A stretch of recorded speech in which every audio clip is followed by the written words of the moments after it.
Friends, இன்றைக்கி நம்ம ஒரு சூப்பரான ஒரு முட்டை கிரேவி தான் பண்ண போகிறோம். அதுக்கு என்னென்ன தேவையான பொருட்கள்னு பார்க்கலாம். பெரிய வெங்காயம் 1 எடுத்திருக்கேன், பொடிசாக கட் பண்ணி வச்சுருக்கேன். தக்காளி 2 தக்காளி எடுத்திருக்கேன். இஞ்சி பூண்டு பேஸ்ட்டு 1 டேபிள் ஸ்பூன் அளவுக்கு எடுத்திருக்கேன். முட்டை மசாலா 2 டேபிள் ஸ்பூன் எடுத்திருக்கேன். மிளகாத்தூள் ஒரு அரை டேபிள் ஸ்பூன், மஞ்சள் தூள் ஒரு அரை டேபிள் ஸ்பூன், சோம்பு 1 டேபிள் ஸ்பூன் அளவுக்கு எடுத்திருக்கேன். கொஞ்சமாக கருவேப்பிலை, கொத்தமல்லி உங்களுக்கு எவ்வளோ தேவையோ அந்தளவுக்கு எடுத்துக்கோங்க.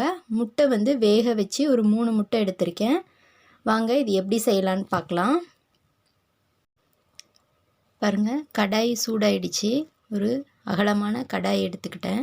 இதில் ஒரு 4 டேபிள் ஸ்பூன் அளவுக்கு எண்ணெய் விட்டுக்கோங்க.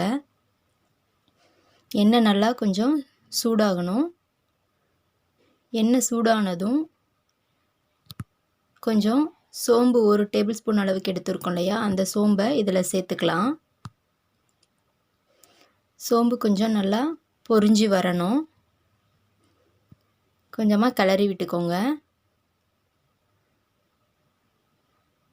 பொரிஞ்சு வந்த உடனே இதில் நம்ம கட் பண்ணி வச்சுருக்கோம் இல்லையா பெரிய வெங்காயம், அதை சேர்த்துக்கலாம். இந்த வெங்காயத்தோட பச்சை வாசனை போகணும். நல்லா இந்த எண்ணெயிலே நல்லா வதக்கிக்கோங்க.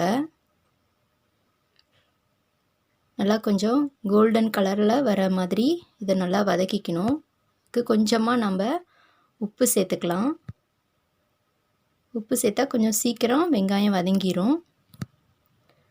நல்லா கோல்டன் கலரில் வர வரைக்கும் கொஞ்சம் கிளறி விடுங்க. பாருங்கள், இந்த வெங்காயத்தோட கலர் எல்லாம் மாறிடுச்சு, கோல்டன் கலரில் வந்துடுச்சு. இதில் நம்ம இஞ்சி பூண்டு பேஸ்ட்டு போட்டுக்கலாம். 1 டேபிள் ஸ்பூன் அளவுக்கு எடுத்திருக்கேன், அதை இதில் சேர்த்துக்கோங்க.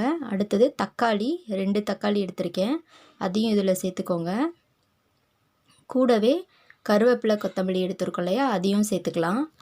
இதை நல்லா கொஞ்சம் கிளறி விடுங்க. பாருங்கள், இந்த தக்காளி நல்லா எண்ணெயிலே நல்லா வதங்கிடுச்சு. இப்போது நம்ம எடுத்து வச்சுருக்க இந்த மசாலா ஐட்டம்ஸ் எல்லாத்தையும் இதில் சேர்த்துக்கலாம். முட்டை மசாலா எடுத்துருந்தோம் இல்லையா 2 டேபிள் ஸ்பூன் அளவுக்கு, அதை இதில் போட்டுக்கோங்க. மிளகாத்தூள் ஒரு அரை டேபிள் ஸ்பூன், மஞ்சள் தூள் ஒரு அரை டேபிள் ஸ்பூன். இது எல்லாத்தையும் நல்லா இந்த எண்ணெயில் நல்லா மிக்ஸ் ஆகணும். தக்காளி வெங்காயத்தோட இந்த மசாலா ஐட்டம்ஸ் எல்லாத்தையும் நல்லா மிக்ஸ் பண்ணுங்கள். இதோட பச்சை வாசனை போகணும். நல்லா கிளறி விட்டதுக்கப்புறம் நம்ம இதில் 1 டம்ளர் அளவுக்கு தண்ணி ஊற்ற போகிறோம். இந்த பச்சை வாசனை போகணுன்றதுக்காக தண்ணி ஊற்றி இதில் நல்லா வேக வைக்க போகிறோம். 1 டம்ளர் அளவுக்கு தண்ணி ஊற்றிக்கோங்க. இது நல்லா வேகட்டும்.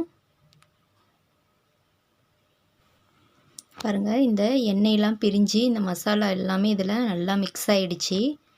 இப்போது தேவையான அளவு உப்பு கொஞ்சம் சேர்த்துக்கலாம். நல்லா இது மிக்ஸ் ஆனதுக்கப்புறம் நம்ம இதில் முட்டையை பாதி பாதியாக கட் பண்ணி வச்சுருக்கோம். அந்த முட்டையை எல்லாத்தையும் இதில் ஒன்று ஒன்றா சேர்த்துக்கோங்க. இந்த முட்டை இந்த மசாலாவோட நல்லா கிளற வேண்டாம், மேலாக கிளறினீங்கனாவே போதும். இல்லைனா அதோட அந்த மஞ்சக்கரு எல்லாம் வெளியில் வந்துடும் அதிகமாக கிளறும்போது. அதனால் லைட்டாக அந்த மசாலா அதோடு மிக்ஸ் ஆகிற அளவுக்கு கிளறுனா போதும். நம்மளோட முட்டை கிரேவி ரெடி ஆகிடும். பாருங்கள், இந்த மாதிரி கிளறினீங்கனாவே போதும். ஏன்னா நம்ம முட்டையை நல்லா வேக வச்சுருக்கோம். இந்த மசாலாவை இதில் மேலாக அதில் படுற மாதிரி போட்டாவே நல்லா இது குக் ஆகிடும். பாருங்கள், இந்த முட்டை கிரேவி ரெடி ஆகிடுச்சு. பாருங்கள், சூப்பரான முட்டை கிரேவி ரெடி ஆகிடுச்சு.